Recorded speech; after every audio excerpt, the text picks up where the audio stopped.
don't like the word employer branding, to be honest. All right. Talk about it. What's up? Yes, say more.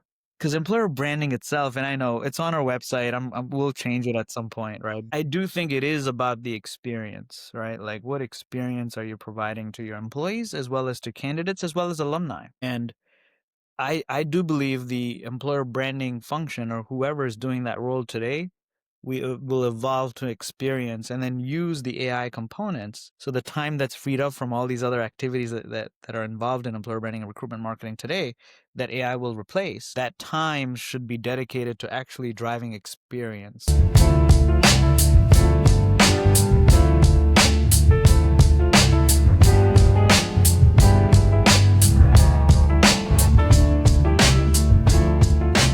All right, folks, we are back with another episode of Employer Branding Unfiltered. I'm your host, John Graham, and I have an exciting guest. Today's guest is a name you need to know in this space. Amit Parmar, who is the co-founder and CEO of Clickify, has over 16 years in the HR leadership space across giants like, I don't know, IBM, Deloitte, Unisys, some small startups you may have heard of. They're going to do great. But either way, Amit has been at the forefront of global talent transformation, from building analytics systems before it was trendy to leading worldwide teams across attraction, engagement, learning, and growth. He's a published thought leader with Forbes, a member of SHRM, a product of InSeed's Startup Accelerator, and a proud mentor to the next generation of high potential leaders. Today, I'm excited to talk to Amit and unpack a host of things, including the future of talent attraction, especially in a hyper digital world. I also want to we're going to dig into how storytelling is evolving in the employer branding space. And we'll talk about some big, bold bets that leaders in the talent space need to make now if they want to stay relevant tomorrow. Y'all, put your hands together. Give me a good digital welcome for my guy, Amit. Amit, welcome. Well, thank you, John. Wow, that was a phenomenal intro. I don't think I've ever had that before. So thank you. I appreciate that. Listen, you need more of that, man. I should have theme music for you, but work with what we got, right? I appreciate you having me on today, John. Excited for the conversation. The pleasure is ours, man. Look, so let's jump into it. So in this moment, I always ask, how are you and who are you in this moment? Oh, in this moment, well, it is Friday, so it's been an amazing week, and I'm looking forward to some pickleball. Right? Give it up for Fridays. We love those. This moment, yeah, I am just grateful for my team, our clients, and really just excited to spend some quality time with my family over the weekend. Yes. Look, I know family is super important to many of us, for you as well. And I love that you take the time, right? As a busy founder, you're hustling, you're trying to, you're doing all these things. So we'll get into how you take time for you and create that space. You told me how you are in this moment. Who are you in this moment?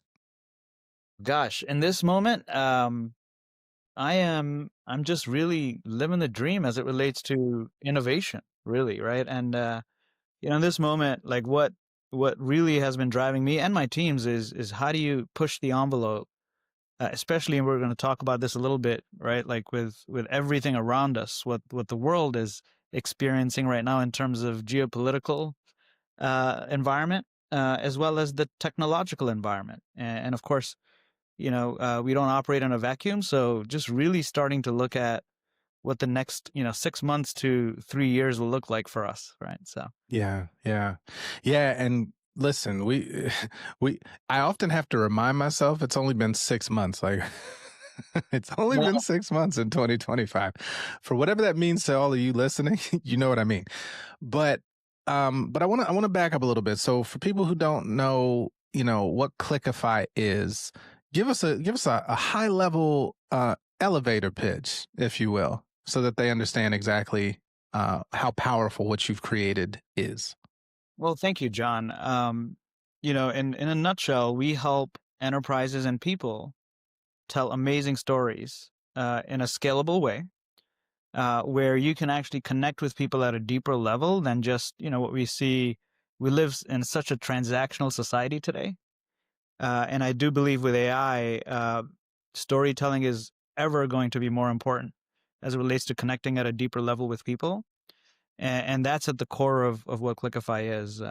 And the how we do it is the platform, right? But that's why we built Clickify. Yeah.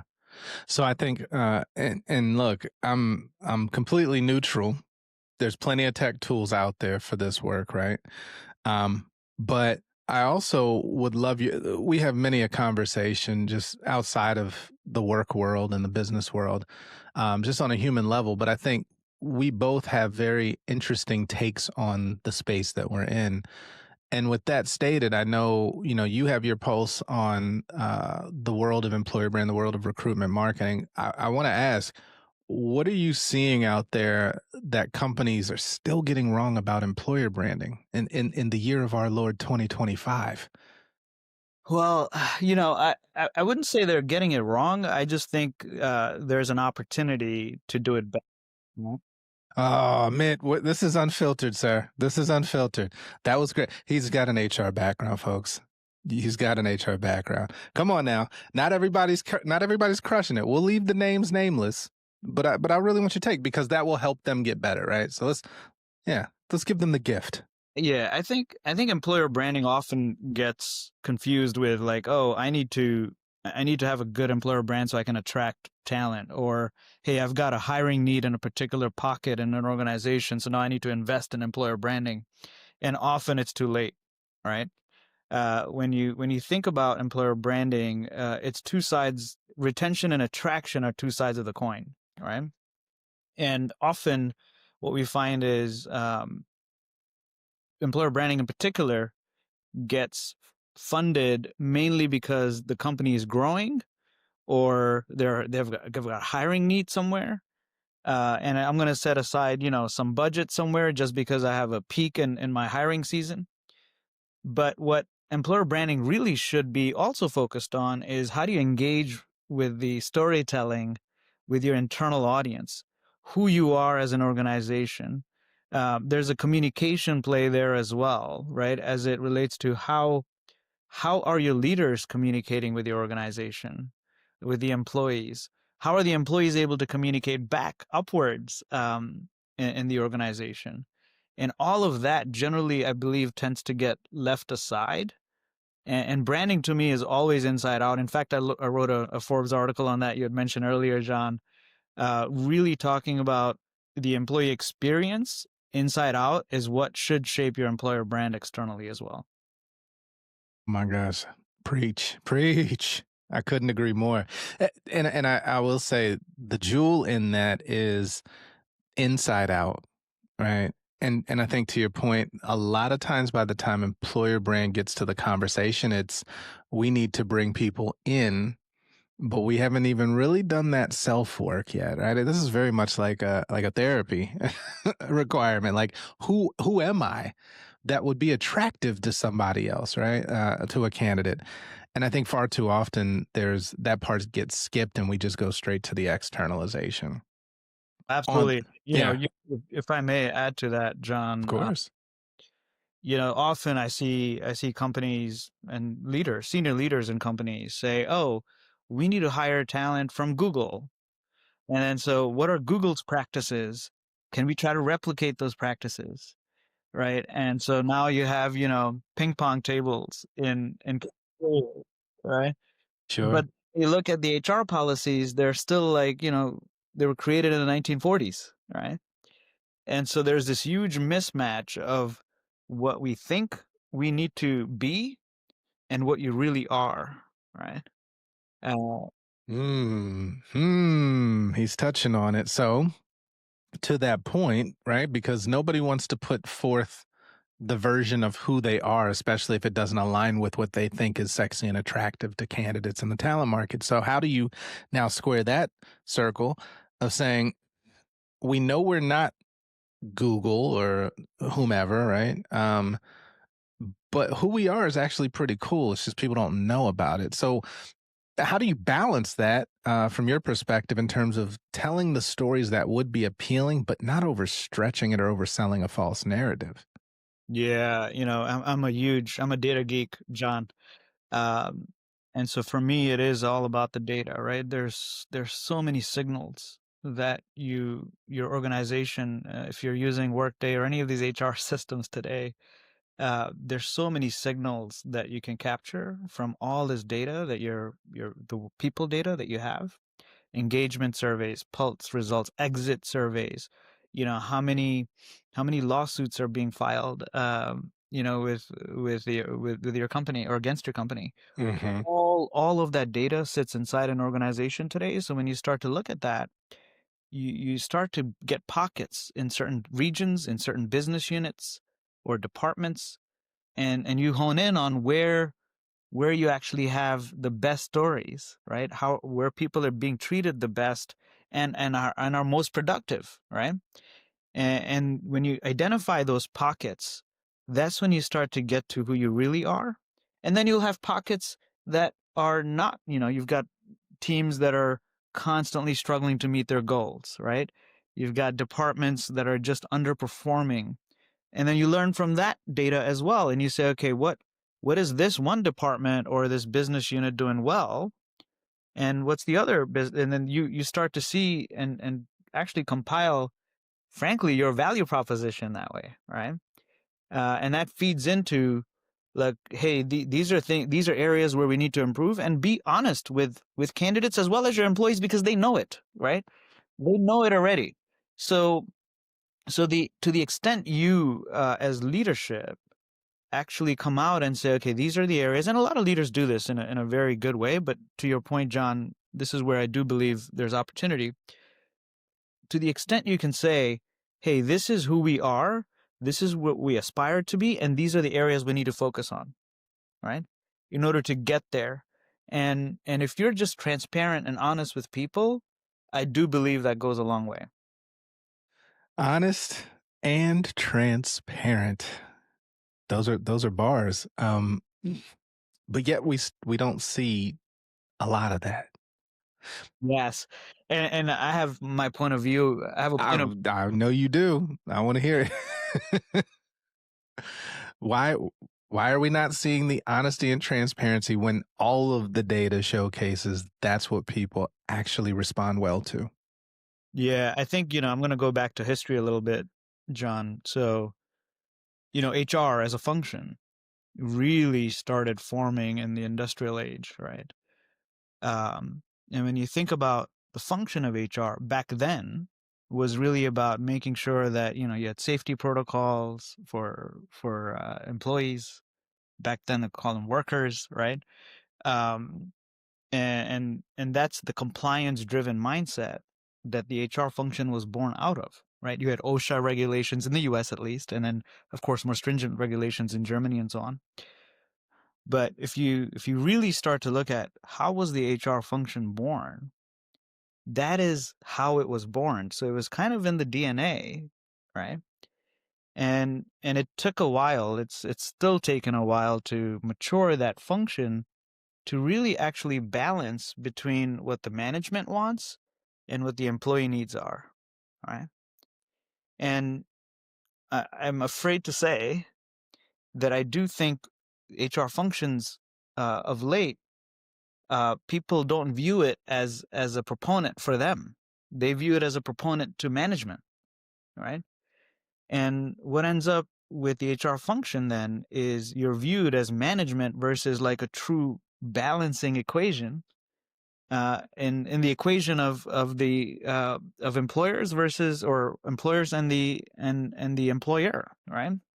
So, Right. this goes deep in the sense that if you're a chief people officer or a chief talent leader, you need to step up and really start to understand the needs of the people, right? And I know people are stretched, right? Like I when I say this, whoever's listening, they're going to be like, "Well, I've my head count just slashed by 5%. Like, how am I supposed to do this?" I hear Right. you. It is a challenging world out there, right? But there are ways with technology where you can start to scale and really get to know your people. There's so much data available now, right? It wasn't in the 1940s. And so for me, it is about the really thinking about what is the role of the HR function inside your company, and are you viewed as closer to management versus closer to people, because it is a fine balance, because you don't want to alienate management either, right? So Mm-hmm. you've got to figure that out, and I think when you reach that balance is where the experiences of your employees as well as management will resonate and be more in sync, right?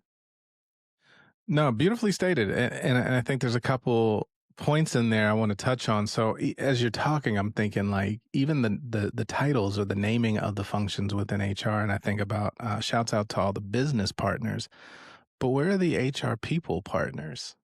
Right, like it's in the titling. So if we're like, no, no, no, we're your friend. We're we're here for you. It's like, no, it's literally business partner in the title, right? But you have chief people officers, or you have right chief talent officers. So I think there's we need to get some alignment on like naming conventions and also who is the intended beneficiary of the work we're doing. And ultimately, yes, the business will benefit. But to your point, we're still dealing with very archaically constructed um, processes, functions, right? Value propositions to the business that I don't think have evolved. Either way, my personal thoughts aside, because I know the work that they do is necessary work, and it's still very much compliance driven and steeped in risk mitigation and making sure that laws are followed, which we need. um there's some evolution there, I think, still, and they're getting there. So, It's not, I think the HR function, I mean, the best chief people officers I've seen are highly attuned to the culture in their organization, and these are large corporations, right? hmm They use data to their advantage to really stay up to speed with what's happening, not only in the business, but what's also happening with their culture, right? And culture is super hard to measure, as you know. Um, but there are factors that you can take into consideration, that get at hmm performance versus potential and behaviors and such, right? So what we're rewarding and so on. Um, hmm in some ways, it's a hard battle for chief people officers, because they're being, especially with AI now, they're being asked by CEOs to slash their budgets, and it's not just the CHRO, it's all of the staff functions, right? It's the CIO, it's the CMO.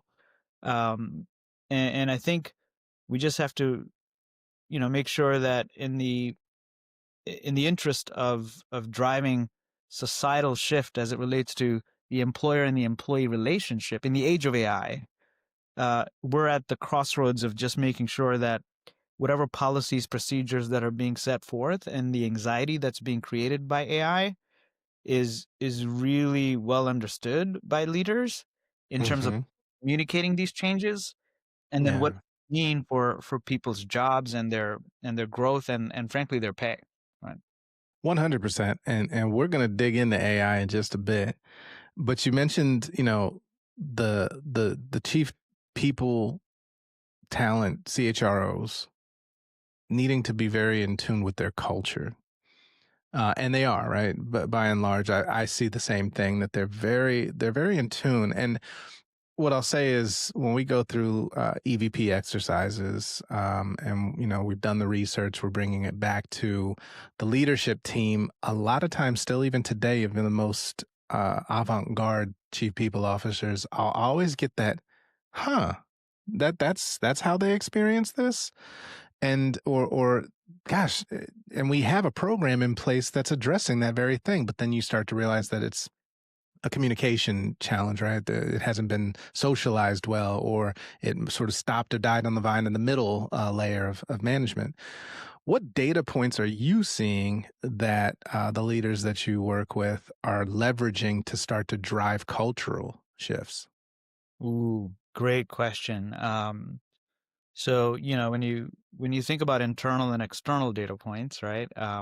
There are all these internal signals that, of course, you've got engagement surveys, which are fine, but you know what happens the moment you ask somebody for They're like fine. They're input, fine. It's fine.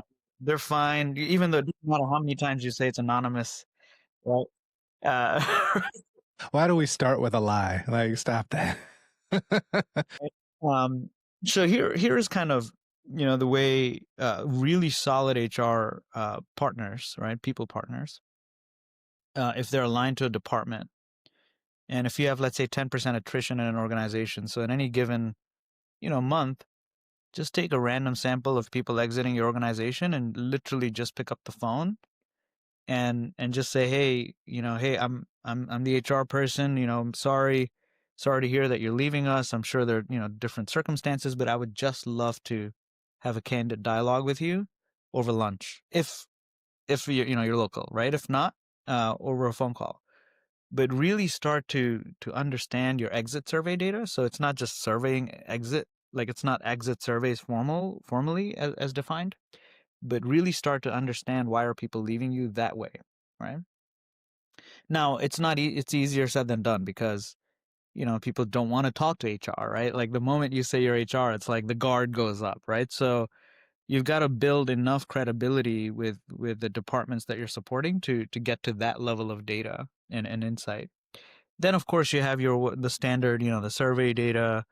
Where I think there's a lot of intel is chatter that's happening in the digital platforms. More and more, Reddit is becoming a top channel for people. I follow several companies on it, um, and some of the stuff you hear now, it's positive and constructive, right? So Yeah, that's a word for it. it's not. By the way, you hear this all the time. It's like, oh, Yeah. why focus on Reddit or Glassdoor? Comparably, people are just bitching on it anyway, right? Uh, Yeah. It's right. exactly why you should listen to those channels. So it's another data point, right? It's one additional data point for you to just be on the lookout for any trends, right? Because trend is your friend, right? And once you start to see, and it's not, you don't go by somebody just complaining about my bathroom wasn't clean in the office or whatever. You got to look at the total picture, and that's big data. And that's where I think AI has such a huge potential, because AI can now churn millions of data points within hours versus weeks, right, that it used to. So the computational power has just exponentially increased. But what I see real solid HR people do is just really just be constantly listening out there for these cues, and then marry that up with internal data. So you have attrition data, you have resignation data, you've got data on skills now, right? What kind of skills am I losing? Are there particular managers who might need help, like people development initiatives, right? How do you help these leaders? Because we all know the saying, John, right? Like people don't leave companies, they leave managers, right? Now, that's not always the case, but generally somebody must have done some study out there, right?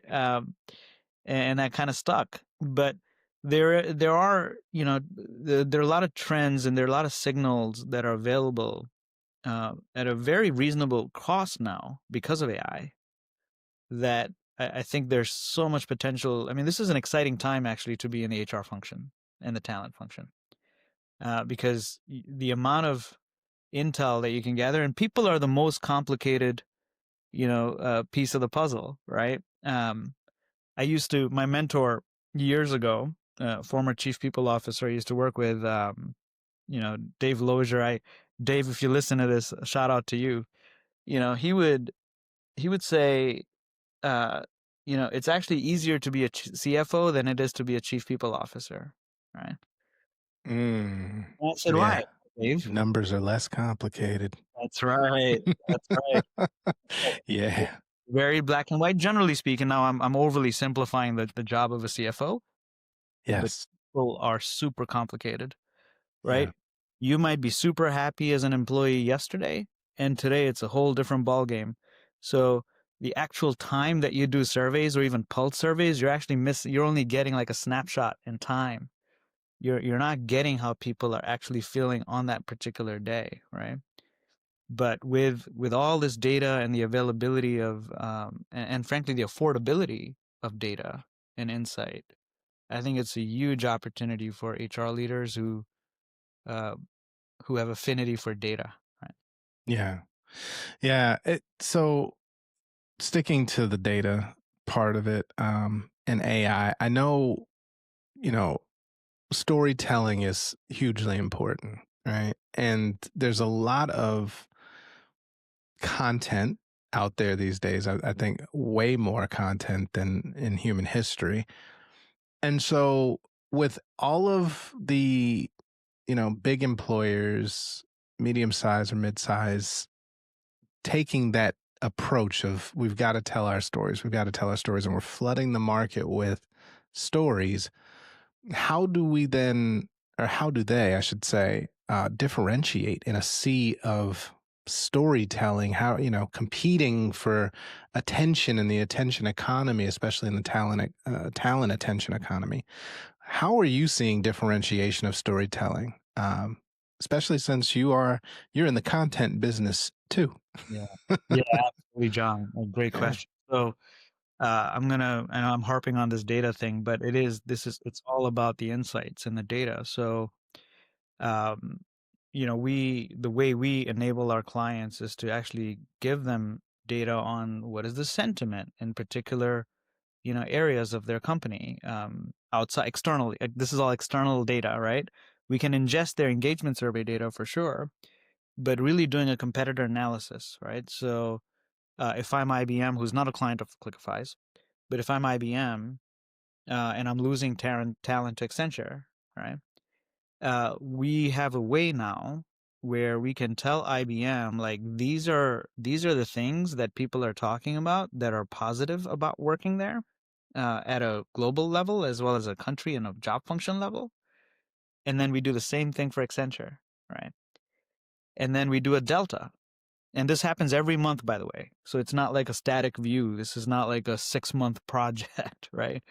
This is like, because of AI, we're able to churn millions of data points to be able to tell IBM, hey, IBM, you're actually known for innovation much better than Accenture is.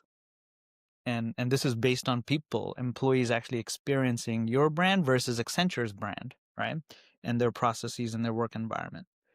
And then we actually boil it down to those very specific things.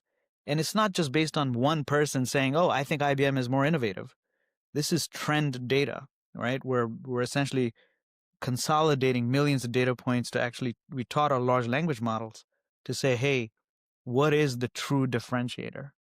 And that information is gold as it relates to content then, right? Because now you can say, you know what?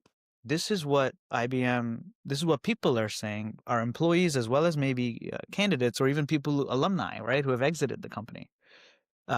This is what they're saying. And this is, I'm just give one example, but basically you'll have like 5 pillars like that actually differentiate you as an employer versus Accenture. And then you actually can create your entire content strategy, frankly, for the full year, right? Based on those pillars, because the chances are those pillars are not going to change a whole lot. Um, you might have tweaks every now and then, but Yeah. that's how we think about differentiating. It's not about pretty slides or pretty social media posts. Hmm. It's about what is it that you should be sharing with the audience versus just we think Throwing stuff out there. So highly, So I'm sorry, please continue. yeah, I was just gonna say just super highly data driven. Yeah. Yeah. So there's also a lot of data out there.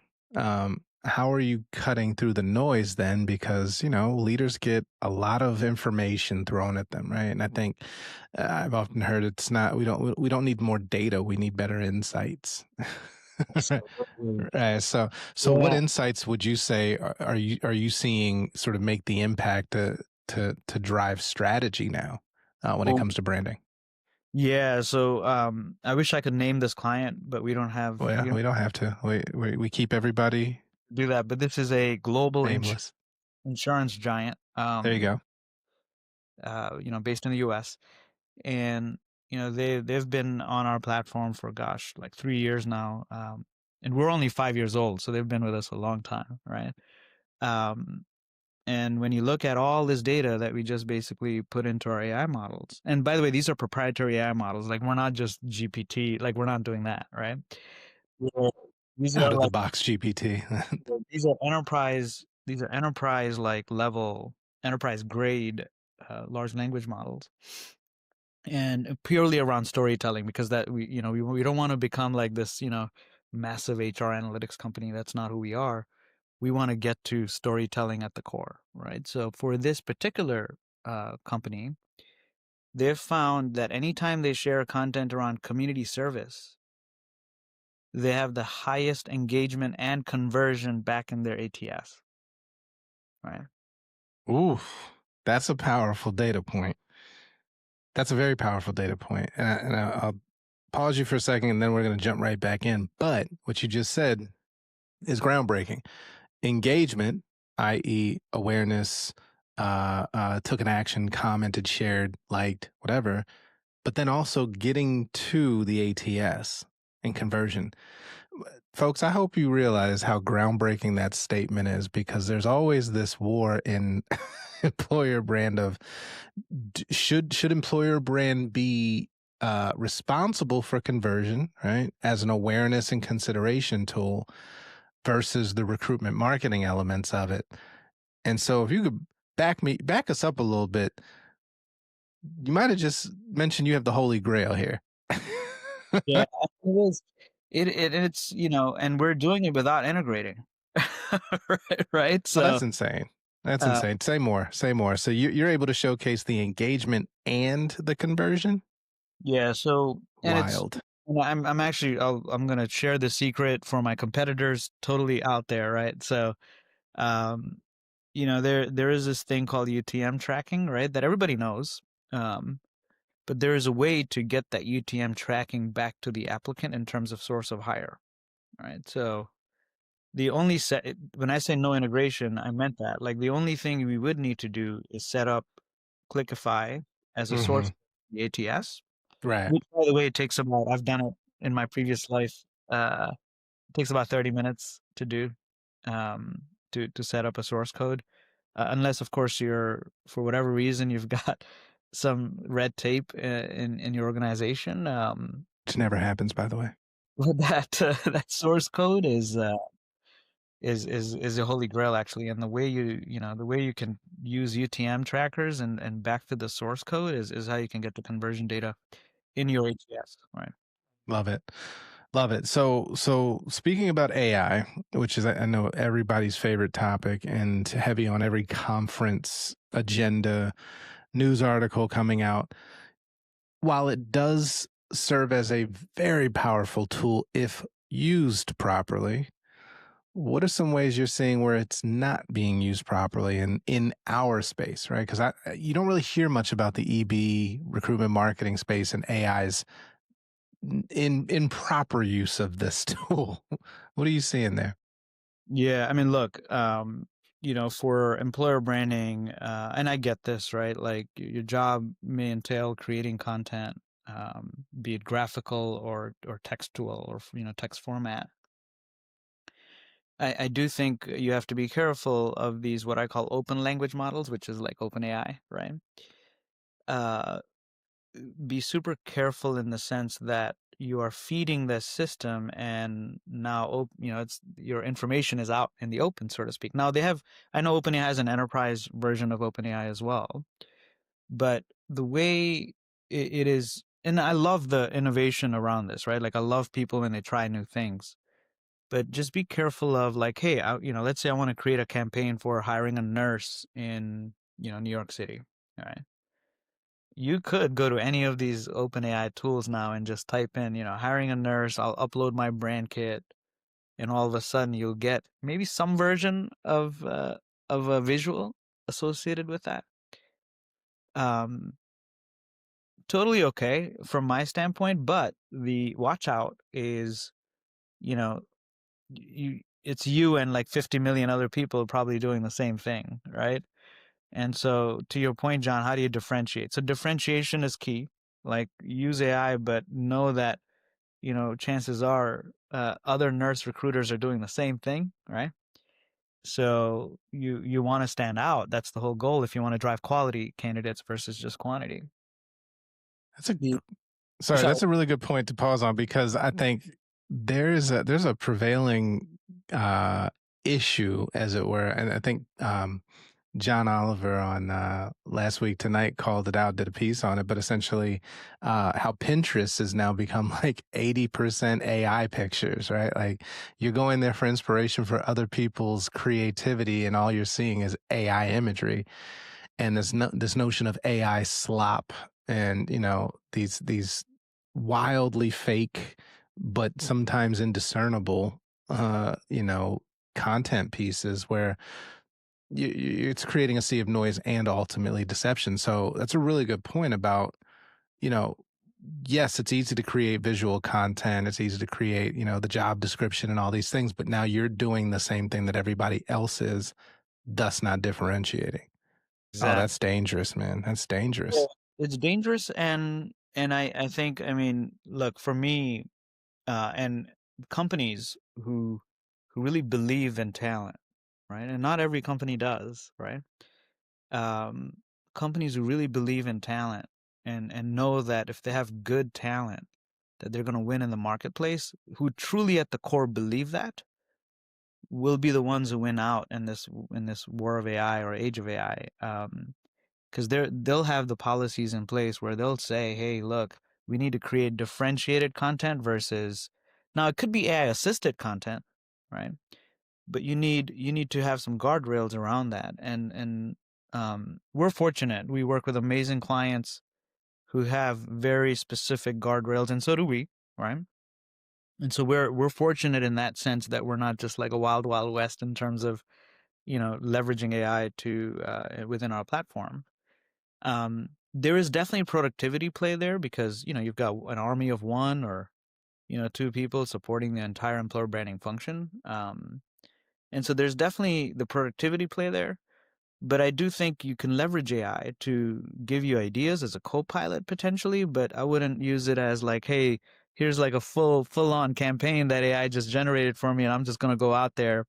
Chances are you're going to waste money and you're going to drive less quality in your differentiation, right? Absolutely. Yeah. Yeah. Not only that, I Well, think, John, to your point, the deceitfulness of it, the trust factor as well, right? And we all know Edelman's trust barometer, right? Like I follow it to the T.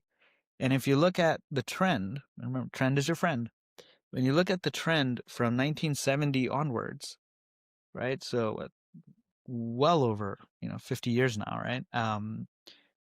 You're or 75 or so. Sorry, I'm not that good at counting. Right? I think it's 55, I think. Yeah, I'm a history major. Don't ask me, but yeah, go ahead. But when you look at the trend, uh, 55. you look at the level of trust in institutions because there's a very specific questions that Edelman asks, right? What is your level of trust in institutions? So institutions are governments and businesses. Trust in governments is going like sharply down over the last 55 years. And then trust in businesses not too far off of that, right? And so we as a society have this issue with trust to begin with now over the last 70 years, and it's continuously falling. How do you now you plug AI into that? It's just going to exacerbate this trust issue. So, I mean, you know this, John. Like I have my mom, right? Like she's 72 years old, forever on Facebook, right? Uh, Oh my gosh. Yeah. Parents on Facebook. so send me all these news articles, right? Like, hey, I just That's heard right. about this, plane falling from the sky. Like, you know, um, and when you read into it, it's actually not even real, right? Right. Right. Yeah. There's segments of the population who can't tell the difference.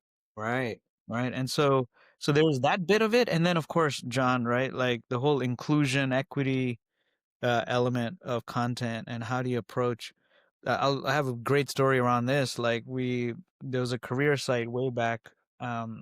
We used to use the word mission critical a lot on our career site, and come to find out mission critical, just those two words, um, are actually detracting women from applying. Right? Um, Yeah. and it was just completely unconscious, right? Yeah. It's gendered language, they call it. So, so this is the other piece with AI, which is like, I'm not sure if, before you jump into this, like just be mindful of these pitfalls. Hmm. And, Yeah. and Well, these, I this mean, is philosophical, but actually has meaningful impact to how people perceive you as a company and how people decide to apply. absolutely. And I also think overwhelmingly, we are in a space that is very human centered, right? I mean, human resources. uh, Yeah. so when you start to incorporate tech that removes the humanity out of that process, that's where I think it gets dicey. So I'm not one of those like AI is going to replace us all. I think it could if we're not careful, right? But I think some things we have to maintain the human touch, right, and the humanity, even in the processes how we use the tool itself. That aside, there's also the concept of um, budget savings and costs, right? We've seen tech companies cut. I think Salesforce cut upwards of 30% of their engineering department, right? Because it can now be outsourced to AI. What gets outsourced or cut in our space that AI then replaces? In your perspective, right? Let's say we're future thinking, we're 5, 10 years from now. What's no longer done by human beings in the recruitment, marketing, or employer branding function? Ooh, ooh. Well, specifically in recruitment marketing and employer branding, I would say intelligence, right? Gathering intelligence and research. So, some of the things we talked about earlier in the show. So that you don't need like a researcher anymore to go out there and like be monitoring what's happening on Glassdoor, Reddit, right? You don't need a human to do that anymore. So there's that aspect of it. uh, there is this world of paid media, right? I do think AI will get sophisticated enough where it at some point it might be as easy as a prompt you just enter, right? And all of a sudden you've got algorithms kicking in, but content will be key to that, I think, right? So I don't want to put content in this AI category, as long as it's authentic content, because we are in the human business. But the actual programmatic, the paid media management, I do think will, over time, it will get replaced by AI. I think I already see some of it happening now.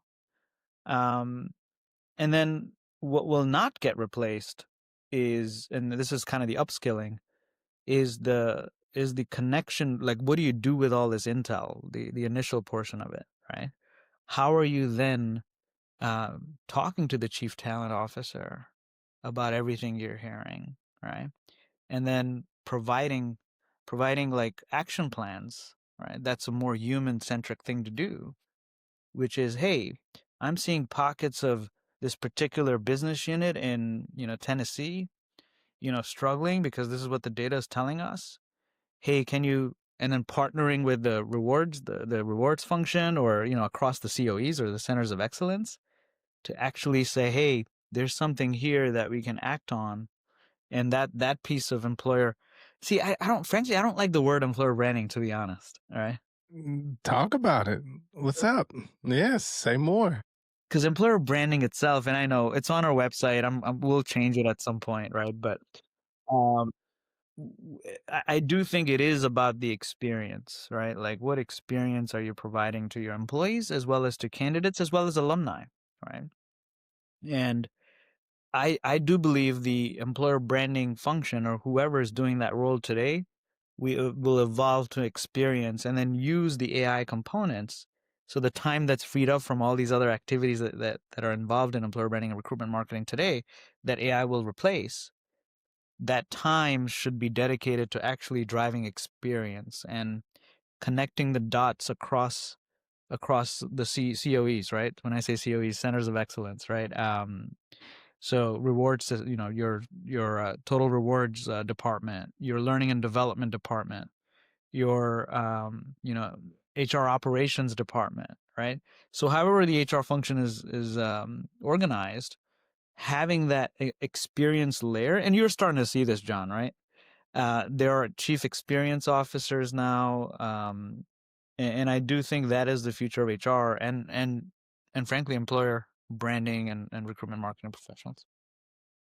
We got air quotes over branding. I love it. I love it. He's already seeing the future of what this work should be, and I can get down with employee experience as the function. I think that would actually solve a lot of problems between like marketing and TA.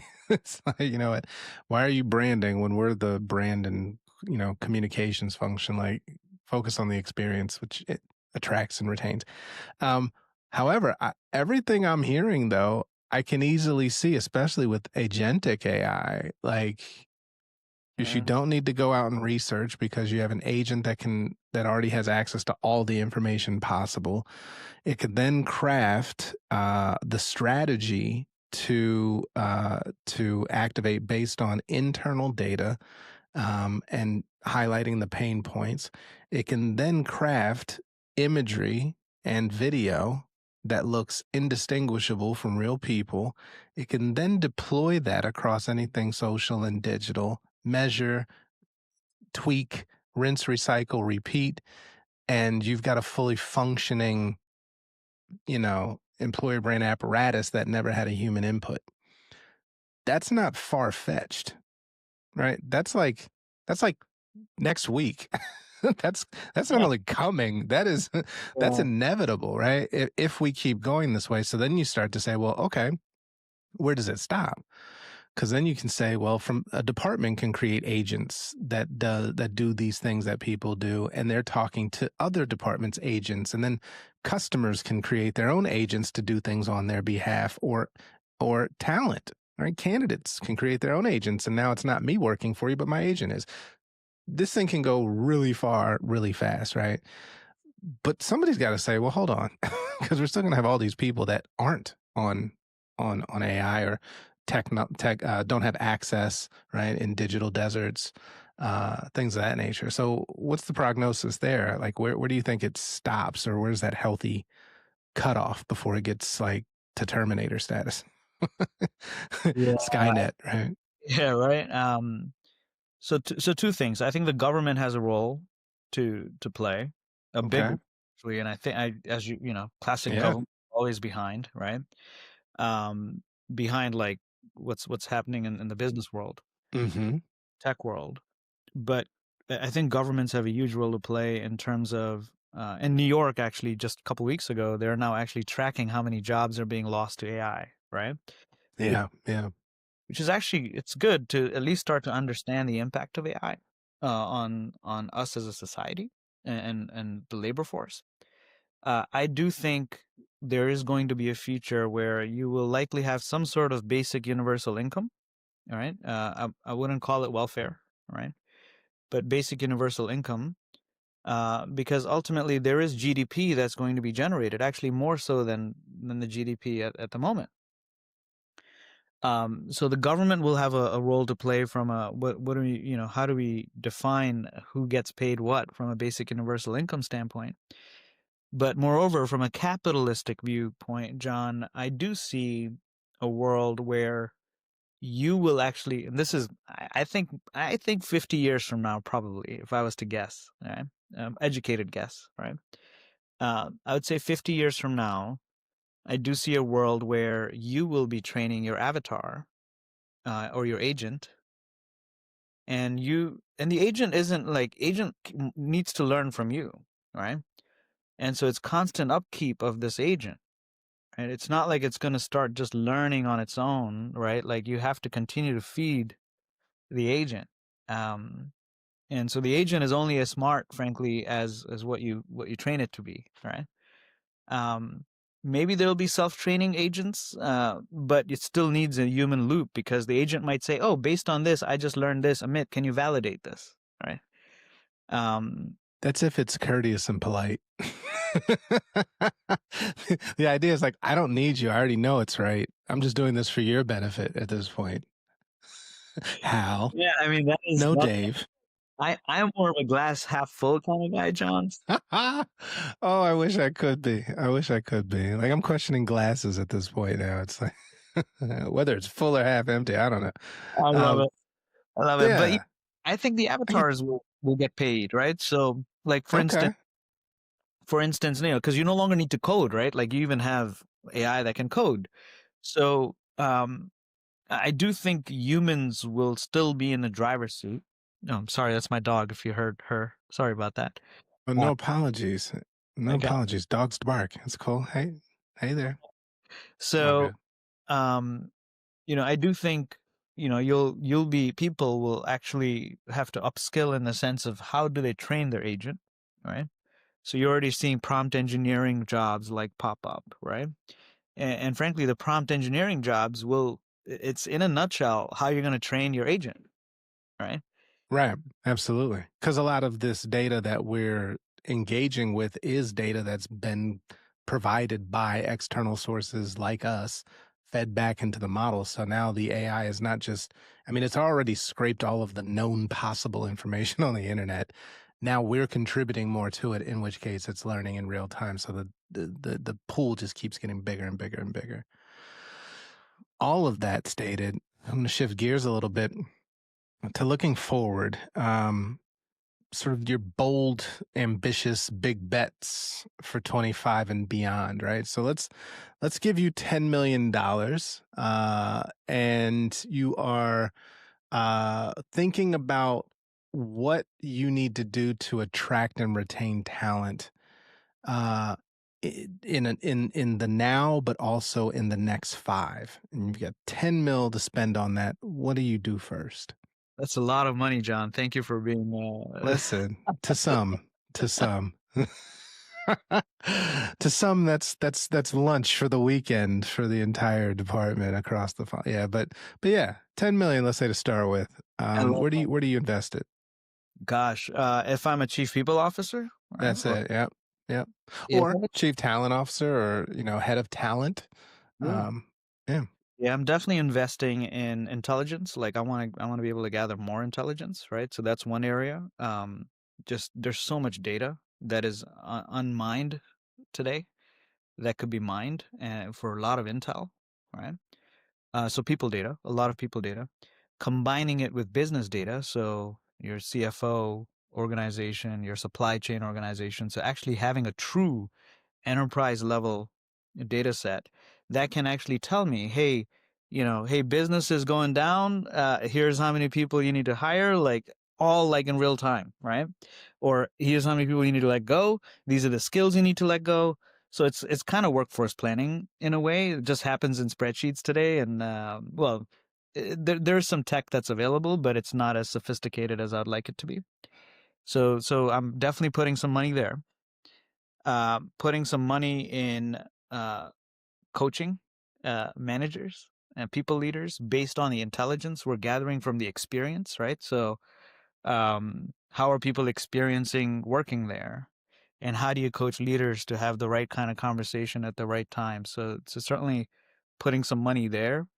Probably also AI agent, like there's so many AI coaches now available, right? To drive that business, or I almost said business partner, but people partners, right? I Uh, like that we've got you to change that nomenclature in this conversation. That's love fantastic. that. Yes. People partners, There you go. in terms of equipping them to do a better, to know the business better or the people better, right? So really, how do you enable the business partners, recruiters in particular? How do you enable them to be more strategic with that intel? So I'm going back to like the AI intelligence layer to be like the where I would spend a lot of my money initially, right? Um, but based on that intel, how do you get recruiters to be more strategic? I know strategic is a word that gets thrown around a lot, but really, like if a rec is open, like, hey, let me help you figure out what your team dynamics are, right? Where do you have leadership gaps? And can you imagine recruiters being equipped with that kind of data, right, to have those kinds of conversations, right? So that's how I would invest on the recruiter front. We talked about leadership development. So that's the managerial coaching as well as like succession planning and so on, right? Mm-hmm. And then compensation is the number one area I think it is ripe for just fully AI takeover, right? Because it's all numbers. Mm. It's really all numbers. I'd be hard pressed to believe that you need so many people in total rewards with AI, right? Shouts out to our friends and family in Total Rewards, but get ready, get ready, Right. or get smarter. Look, upskill. This is the opportunity. Be on the Yeah. front end of it. Yeah. Yeah, and I think recruiters are in a unique position because they're the only like in the world of HR and talent. If they sit in HR, because some recruiting organizations sit in the business, right? But if they sit in HR, which many of them do, I think the recruiting organization is in a very unique position because they're the only externally facing organization or the function in the entire HR department. Think about this, right? Fair point. Right? Nobody else. Total Rewards isn't talking to candidates, right? Unless they're hiring for another Total Rewards person, right? But they're not talking to external candidates, Yeah, they're right? not sourcing talent. Learning and development isn't, right? You look at HR ops, certainly isn't, right? And so recruiting is very interesting in the sense that you're always going to need humans to actually help the candidates make a decision whether they want to join you or not, right?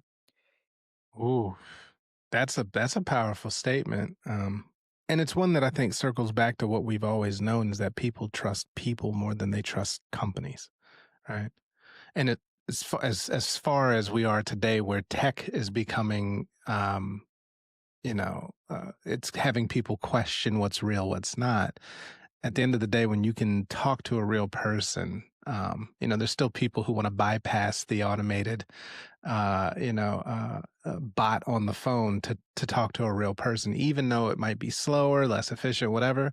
Something about that trust factor, and I think there's something to that in terms of those big bets. One thing I didn't hear though, that I think personally is going to be a big bet, a big bold bet that talent leaders need to think about is health and wellness. Mm. Mental health and wellness as well, right? So yes, you can drive all these efficiencies, you can, reduce costs and all that stuff. But if the people aren't healthy, Big. then that's gonna reflect in the work. Yeah, that is so huge, man. Like, I'm glad you mentioned that, John. So, yeah, there's mental and physical, right? And often, like, you look at any of these group plans, right? At least in the U.S., you look at all these group health plans, right? Like, there's about 2% that gets funded for mental wellness, and 98% of it is physical wellness, right? Right. Both connected, but there's a huge opportunity to Mm-hmm. to invest in that function. And I do believe there are, of course you have BetterHelp and like these kinds of, apps out there now, but ultimately it is still human. I call me old school, but I think there's this huge disparity between consumer marketing and consumer behavior and candidate and people behavior and employee behavior. Often I think people get this confused in the world of employer branding and recruitment marketing. I don't think, and I'd love to do, by the way, open call. If anybody wants to do research with our company on this, happy to invest in it. Would love to do a study where you have an AI powered, content for application purposes, right? Or engagement purposes versus like a real human and actually testing both scenarios. Um, and seeing the outcome of that. It'll be a longer study because we don't want to just see the outcome in terms of how many applicants, but were they quality applicants, right? And that's a longer term study. But I do think, John, that is such a huge mental and physical wellness is such a huge area that frankly, HR departments just get sucked into, and actually it's Total Rewards who owns the budget for mental wellness, right? Right. That part. And hopefully AI will solve for some of that, because you'll actually have real data that people will say, oh shoot, if we don't focus on mental wellness, this is how much it's costing us in the group plans, right? Absolutely. Yeah, I wonder one day would it look like your out of office message is really now your out of office agent still getting your work done while you are recuperating, rejuvenating, taking Mm. vacation, doing what you're doing, right? Can we have another session on that, John? Yes. And for anybody who hears that and then takes that and runs with it, please know I do take royalties. So look, Amit, I want to be conscious of your time and I'm grateful for what you've already given us. And I feel like there's so much more. We do need another session for sure. I would ask in parting, what is the one thing that has driven you and committed you to improving this space, um, that wakes you up at night, the thing that pushes you and keeps you steadfast, committed to it? What is that thing, that spark? Um, and what would you say in sort of encouragement to those in this space to keep doing or to think about? Yeah, I mean, honestly, I live and breathe HR and the people business, right? And for me, it has been like people spend what 85% of their life working, right? And unfortunately, I hear way too many stories about just people are not happy with their working environment, right? And it boils down to simple things like, hey, did your leader thank you for just having an amazing week this week, right? Like simple things, which actually goes back to storytelling. And so for me, like that's what drives us, and frankly that's why we built what we did, was to actually enable people to connect better at work, right? Through amazing stories, right? Like I'm sure, John, you've heard of the Good News Network, right? Sure. In the world we live in today, where there's so much negativity generally, right? And some is real and some is, I think, just media driven. But imagine, like, there are good things that happen in your company, and those good things never see the light of day, right? And how do you get those good things to become the norm in a company through amazing stories? And how do you enable leaders, recruiters, hiring managers, people? Like, imagine you just go in, John, and you have a very nice platform where you can just pick up a thank you note, or even create a quick thank you message and just drop it in your Outlook to another colleague, right? Just imagine that, It's powerful. right? And we make it super easy for you. Like, these are things that we just don't. We need to take a step back. And frankly, to your point, I think actually it might help with mental wellness, John, right? Or wellness in general. So these are all connected dots. The world we live in today in HR, right? So, Absolutely fascinating. My friend, my brother, thank you so much for taking the time, yeah. uh, giving us a piece of you and your thought process and your experiences and your background. Thank you for the work that you continue to do for your clients, for our function as a whole. And we hope to see you back on the Employer Branding Unfiltered podcast soon. Thank you, John. Appreciate you having me. Thank you. Absolutely, absolutely. For all those who are new, welcome. If you haven't started following Shaker yet, please visit us at shaker.com. Also, take a second, subscribe, click the bell if you're catching this on YouTube so that you'll be updated and notified of new episodes. Otherwise, continue to rock out with us on Apple Podcasts as well as Spotify Podcasts, wherever you get your podcasts, we're there. And if you want to talk more about employer branding, I know a guy. Reach out. Until then, be safe, be well, take care of yourselves and each other. We will see you on the next episode.